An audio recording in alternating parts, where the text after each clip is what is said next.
Hello viewers, Scuba here with another StarCraft 2 commentary.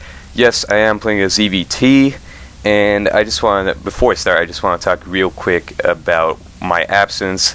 Yes, I was away for quite a while, and I was not making any videos. I'm sorry, I had to take care of some personal issues, but now everything's right on track, and yeah, just another reminder, I don't want to give the impression that my channel is only a StarCraft 2 channel. Because there are going to be other commentaries for other games to come. But for now, I'm probably going to be focusing on some analytical StarCraft 2 games. In fact, I'm working on another commentary project with a friend right now. Link is in the description. You guys should check it out. Should be up soon. But yeah, let's get started.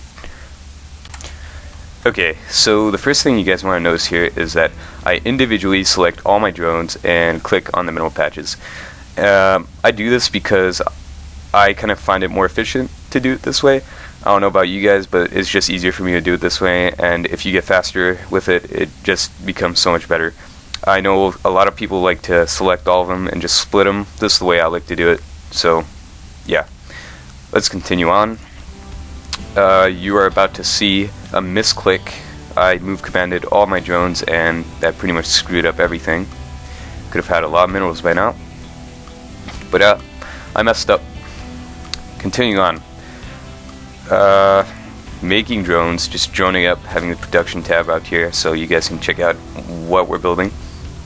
But yeah, now I'm moving this overlord. I'm going to pause this for a second. I'm moving this overlord right over here, approximately in this location. For those who might not be familiar with this strategy, it's just sacrificing the overlord. So later in the mid game, if your opponent does not spot this overlord that's over here, you can just bring him in, scout what your opponent has, and it's just a really good scouting tool. And actually what I like to do is get an overseer and contaminate all the buildings. Unfortunately I won't show you guys an example of that in this game, but I'll make sure to do it in future games that commentate. But let's continue. Okay. So yes, as I was saying, droning up, he's doing the same thing. Well, actually right now he's going for his supply. In the front, probably going to do a wall off, because that's just standard Terran play. But yeah, just droning up. And what you see I've done here is I got an overlord. Well, I should probably pause this because it's kind of too late, but the first thing I got, I went to 9 supply, and I waited till I got 100 minerals. I built an overlord. Then I waited till I got 50 minerals and built a drone. And what this does is basically, this allows the overlord and the drone to complete at the same time, so you do not get supply blocked. Let's continue. So see, you're just you're about to see that they're gonna pop out right at the same time. Very convenient. And once this happens, you just wanna keep on spamming drones, because that's just what Zerg is good at. Meanwhile, at the opponent's base, yes, I was right. He is walling off with the typical barracks. But that can be easily countered. I'll show you guys later in the game. Okay, so joining up. Now I'm at 14 pool. Well, I'm gonna do a 14 pool. I'm sorry about that. I'm doing a 14 pool right here, which is basically you're building a spawning pool at 14 supply. And now I'm just gonna be saving up for a hatchery. I'm going to be doing a fast expand FE.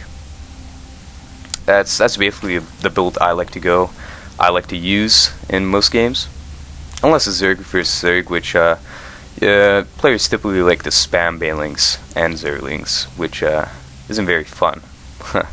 But I have my way of dealing around that. I'm sorry about that. I'm a little bit rusty with my commentating since I haven't made a commentary video for quite a long time, but hopefully that will change. Okay, so we're getting our extractor here. Spawning pool finally popped up, and here the sacrifice overlord's just almost making it to its destination.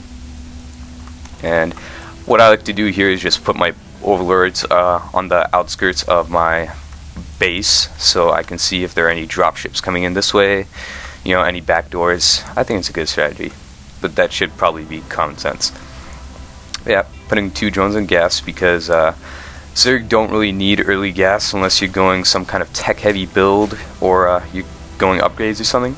So like if you're going banelings, if you're going roaches, you're probably gonna want to get 3 on those gas and maybe probably just get a early extractor. This fast expansion going up. Let's see what our opponent has. Alright, he has 3 marines making a second barracks. Yeah. You still can't really tell. He definitely isn't going Destiny Cloud Fist build, which is where you go barracks, factory, and starport. So he's not going that. But my guess is he's going factory right after this. Yeah, finally got my queen out. And in this commentary, you're going to see some very good creep spread by this queen and by all my other queens. But I just there's a lot of reasons that I chose to commentate on this game, and you guys, I'll explain it later. But yeah, making the drone transfer and transferring my queen as well. Producing more drones, my roach warren up. If you guys haven't already seen that, yeah. See what I mean? I have a lot of gas and it's not really being used. So even 2 drones is giving me excess gas. Well, I could be getting the upgrade by now, but I'm probably going to save that for the layer. Am I right? Or not? Well, okay. So now just pumping out roaches and spraying the creep.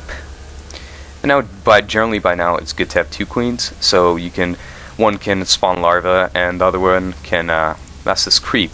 Because early creep, you have no idea how much you get by just spreading early creep, how much beneficial it is to a Zerg player.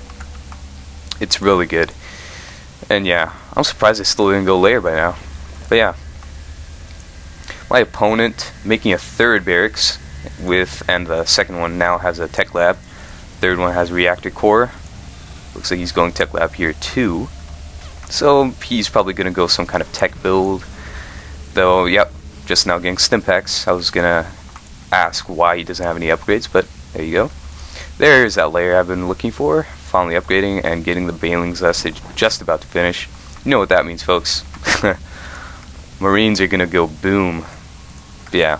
See, look at this creep spread. I got 2 creep tumors here. Very efficient.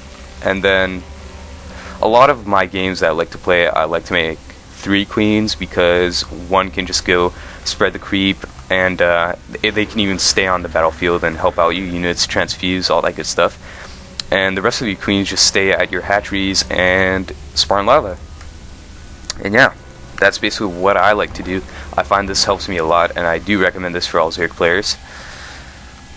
But meanwhile, let's check out on our Terran player again. Yep, pumping out some Marauders and finally making that factory. I was wondering if he was even going to make one, but yeah, he is making one.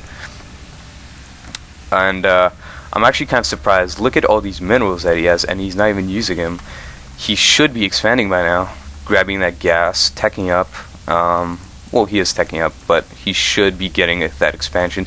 Expansions are very crucial for Terran players, and it's just, I don't know what you would, like, what can you do without an expansion if you're Terran? You just need that gas so badly, because Terran units, especially Terran mech units, ooh, I'm getting some frame rate issues here, especially Terran mech units require a lot of gas, and yeah, I don't know how he managed to, like, pump out all these units without these gas. Well, probably because they're mostly Marines.